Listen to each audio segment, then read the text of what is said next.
morning, good morning, good morning. Good morning. Good morning. Good morning.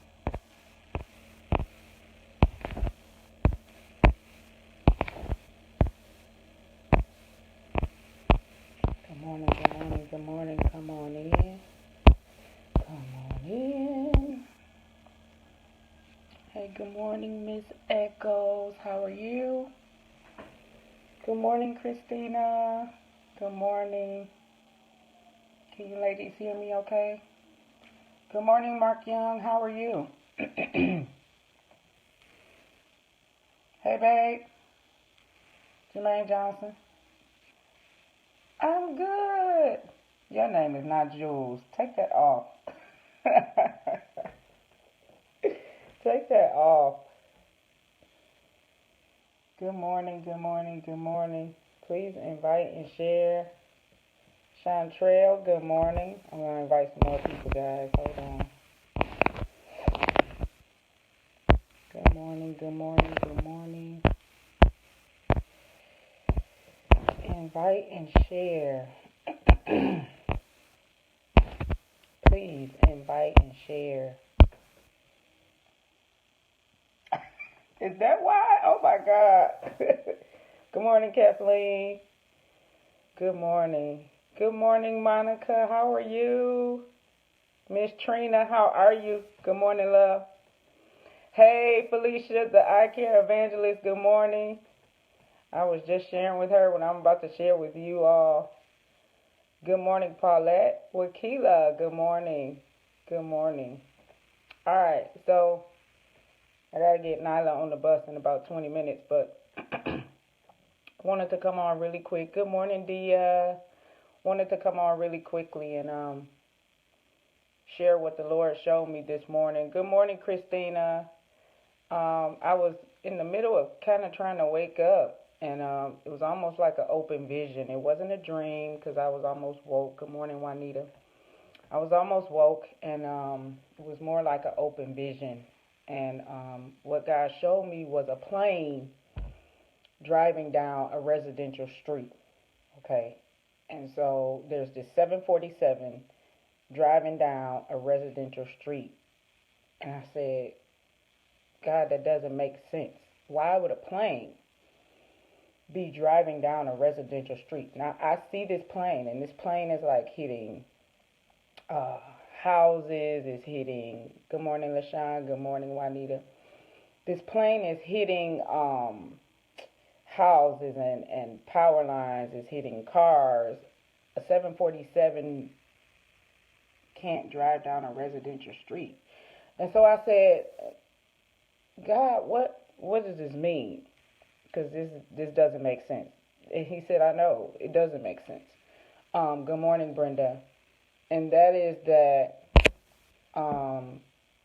don't drive. LL, good morning.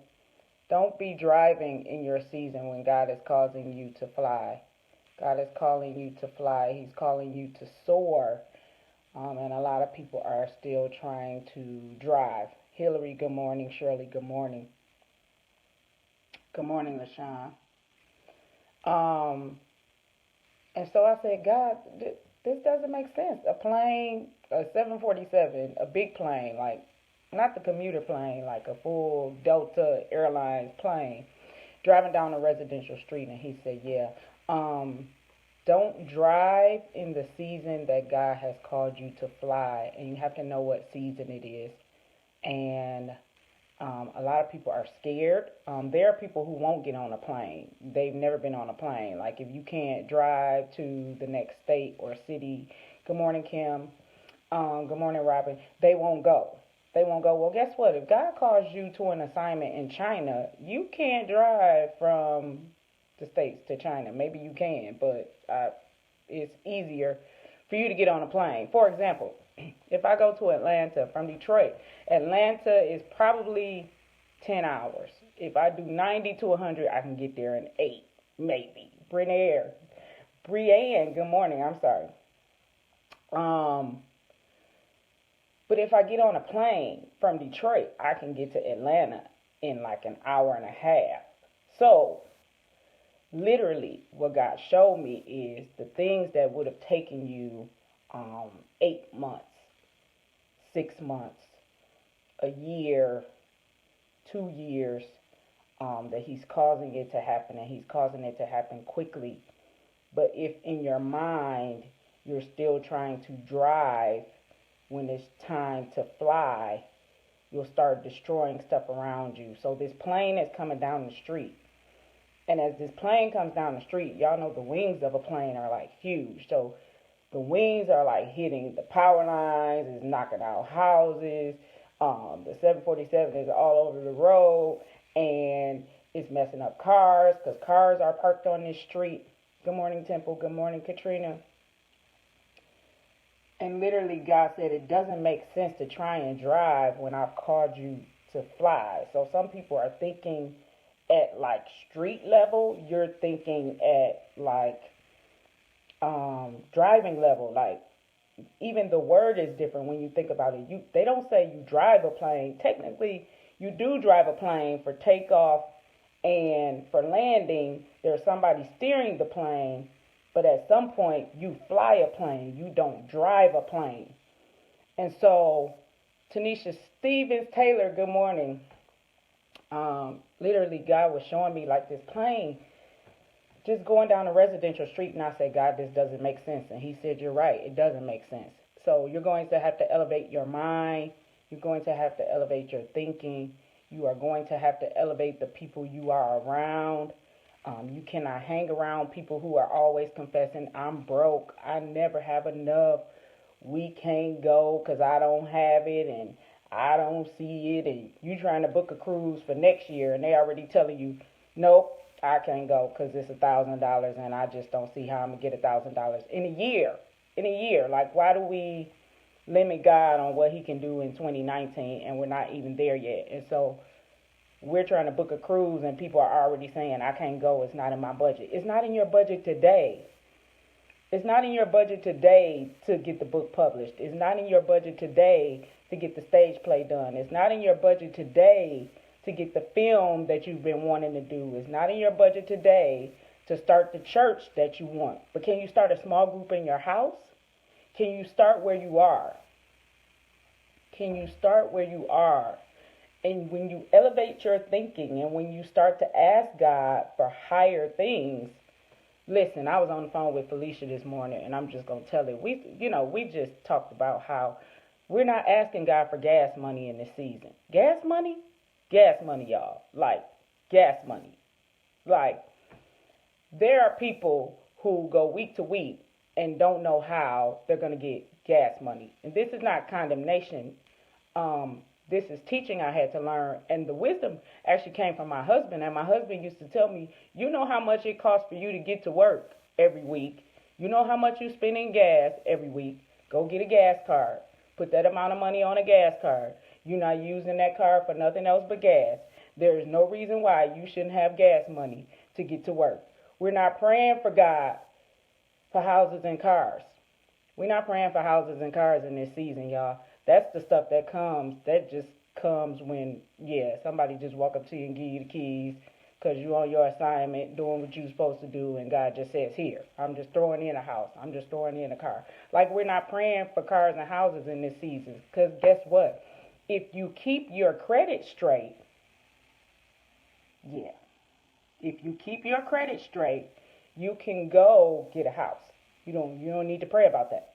If you keep your credit straight, you can go get whatever car you want. You get a 750, you get an 800 credit score, you can go in the dealership with $0 down and walk away with keys. I have done it. I have not put money down for a car for the past 3 vehicles. I go in there, how much do you have down? I don't have nothing down. I have nothing. And I'm not going to give you anything. But we're afraid to ask. We're afraid to ask. So, just to recap, guys, God gave me a vision of a plane driving down a residential street, which we know does not make sense. It does not make sense in the natural. But spiritually, He was showing me that there are people who are still at the street level. Your thinking is at the street level. and God is calling us way up here, and we at the street level. Like, I'm just gonna drive to Atlanta. I know I can fly, but I think I'm gonna drive. Yeah, stop being afraid to ask, Felicia. You definitely have to get rid of fear. And a lot of times the fear is not going to go away. You're going to have to press through it. I got to be honest. Every time I do a conference, every time I do a book signing, every time I plan an event, God has given me another event to put on for my birthday. 2 conferences in 1 year. God, I know like a handful of people in Atlanta. And he's like, do the conference in Atlanta. Okay, God. And he's already given me the cities for 2019. One of the cities I'm familiar with, the other one I know like 2 people there. But literally, when God gives you the vision, it's really not up to you to figure out how you're going to do it. It's up to you to take the first step. So, stop flying low. You know, a plane will tear up something down here on the earth. Yeah. A plane will tear up something when it's down here on street level. Planes fly high. Even when they're landing, you know, they come close to the houses, but they up there pretty high. Even when they get close to the airport, they don't really come down to ground level until they get over that runway. And it's not time to land, it's time to take off right now. It's time to take off. So whatever God has called you to do, no fear. Think outside the box. Like, throw the whole box away. Don't just think outside the box and then go back into the box a year from now. Throw the whole box away. Just throw it away. Literally. Take the limits off, God. Take the limits off. He took me back. We were driving back from Ohio, and God said, listen to an old song by Israel and New Breed, and it's no limits. No limits, no boundaries. I see increase all around me. No limits. No limits. And I don't even like the song, The Sky is the Limit to What I Can Have. I don't like that song either. No limits. Don't put limits on God. Whatever God wants you to do, just say yes. Will you just say yes? Say yes to God. Because when you say yes to God, he's going to give you the strategy. He's going to give you the team. He's going to send you the money. God is not going to give you all the money up front, because then you're going to use it to pay your bills, and that's not what it's for. It's for the event that he told you to plan. So that's why you don't have $6,000 right now. That's why you don't have $10,000 right now, because you would blow it. You would go get a new Gucci bag. You would go get a new car. You would go get something new for the house. And when God releases the money and the funds, it is either for a seed or it's for the particular vision that he has given to you. So I hope you all were inspired by this video. Think big. Y'all know I always talk about big doors.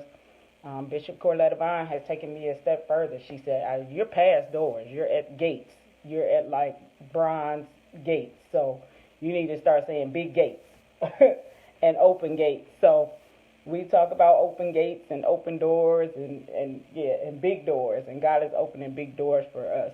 But we have to be ready. And if we're going to walk through big doors, our whole mindset, our whole thinking definitely has to change. Good morning, Dantes.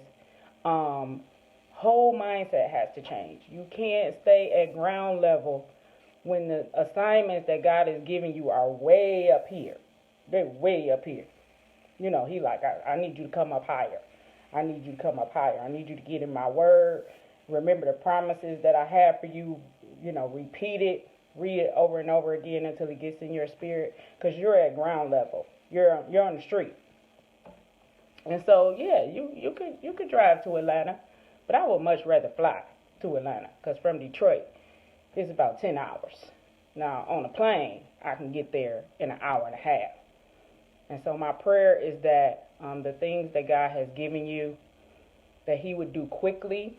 And as he does those things, that your mindset will shift, that you'll be elevated in your thinking, that you will be encouraged to pull some people up with you. And let me say this too, really quickly before I go. Everybody can't go when you start to soar, when you start to go up. Everybody cannot go. So, you're going to have to let some people go. And a lot of times letting people go means just stop communicating with them. Stop calling. Stop texting. No, hey, how you doing? Good morning. That you know the people you need to let go. Like scroll through your phone, those people that you haven't talked to in years. Yeah, it's probably done, and you're trying to hold on to something that's no longer there. And when you get to the new level, when you get to the new assignments, guess what? The new people will already be there because they're already there. Where we're trying to get to, there are people on that level already. Yeah, they are already there. Let some people go. And sometimes I think that's hard because I think, mentally or subliminally, we think that God is just going to have us on this new level and it's just going to be us. Like there's nobody else there but us. And I think we forget that there are people already on that level that you probably don't even know yet, but they're watching you and they see you and they see it in you and they know you are coming and they're trying to pull you up, but you still down there on ground level with the chickens and the pigeons and the people you went to high school with and the people you went to college with, and those people are still broke. They still doing the same thing over and over again, living paycheck to paycheck, week to week. I've done it. This is no condemnation, y'all, but I've done it. I've been there. It's time to do a new song and dance. So you definitely have to surround yourself with vision carriers, vision casters. The people around you have to be speaking life. They can't be speaking negatively. Don't come in my circle talking negatively. Don't come in my circle talking about I'm broke and I can't stand my husband and it's over and I'm not this and I'm not that. It amazes me how many people come to my conference and they say, I'm not a writer. So are we telling God, like, you made a mistake? I write, but I'm not a writer. And so I just think it's funny because it's like death and life are in the power of the tongue. So why would you confess what you're not, but you're at a writer's conference? I don't get it. I just don't get it. And so I tell people, don't say that. You're right. You're an author, which you have to write something to become an author. So you're at the conference for some reason. Yeah. I didn't stab you, Judy. I didn't stab you. Yes, the vision carriers, yes, and the vision casters, the people who see higher than you. Surround yourself with people who see you at a higher level than you see yourself. These past 2 weeks have blown my mind, guys. Y'all know I used to write for newspaper. I used to write for the Detroit News. I used to write for the Columbia Missourian. I've written for magazine. I've edited for magazine. And to see myself in a newspaper was like, wow. I used to be on the other side 20 years ago. 20 years ago. Now, I don't want y'all to think this came up overnight. 20 years ago, I was writing for newspaper. And so it was a joy to see my article that the Michigan Chronicle highlighted. And then to go on the great Bishop Eric Lloyd's TV show. He has a national network, international. I mean, if you have Roku, if you have Android TV, you can access it. There is a Comcast channel, but it's like an on-demand station. So literally, they are going 24/7 with different shows and different viewings. And I know Nietzsche has a show on his network. But it was just a good time to sit and talk with him about the Red Ink Conference on TV. So God just gave me a national stage right here in the city of Detroit. I thought I was just going to a local TV station down the street, and no, he has a national platform because anybody can watch it on demand or Roku, Netflix, all of that. Like, it's available. So good morning, Etoy, Sharice, Wendell. Good morning. You guys just coming on, please catch the replay. I'm actually about to jump off. But in closing, don't drive in this season when God is calling you to fly. He's calling you to soar. He's calling you to come up way higher. Like, don't be at ground level. And God is saying, elevate your thinking. We're not asking God for houses and cars. We're not asking God for gas money. We're not asking God pay my bills. A lot of that is just us restructuring and managing and ordering our finances. What can we cut off? What can we do without? What can we sell? A lot of things are in your home that maybe you can sell to get more money. So we just need to ask for the wisdom of God as it relates to finances. But we're not praying for gas money in this season. We should really be praying God allow me to be that vessel that I can give gas money to others. God allow me to be that vessel so I can bless other people with homes. I can give them keys and just say, move in. I bought this house for you. Can we just do that? Can we be that church? I bought this car for you because I saw you on the bus stop and I want you to have it. Just give them the keys and walk away. Can we just do that? Can we be that church? Like, that's my prayer. That's my heart. And I don't want anything in return, but I just want to be that vessel that God uses to give people keys to houses and give people keys to cars and, children who are in need and go buy clothes and back to school clothes. And that's being the church. Ministry is so outside the four walls of the church. It's not about being in a pulpit. It's not about being in a pulpit at all. The real ministry starts in the streets and the people you're connected to every day, day in and day out. So I love you all. I love you so much. I say I love you a whole lot. You guys will hear my testimony later in the summer if you come to my event. But I say I love you a lot because when I was little, I didn't hear it a lot. So now I say it all the time. And my kids make me say it. Xavier's like, Mommy, I love you.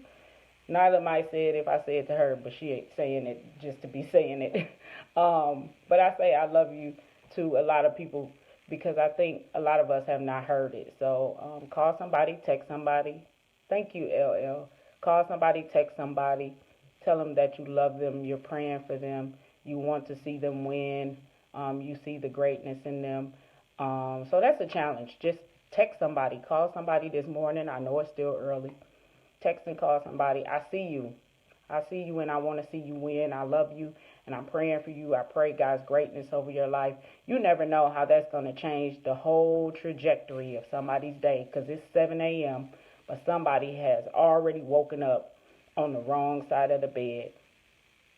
So, all right, guys, I'm jumping off. I just wanted to drop that nugget about the plane on a residential street. If you missed this video, please go back and watch the replay. Have a phenomenal Tuesday.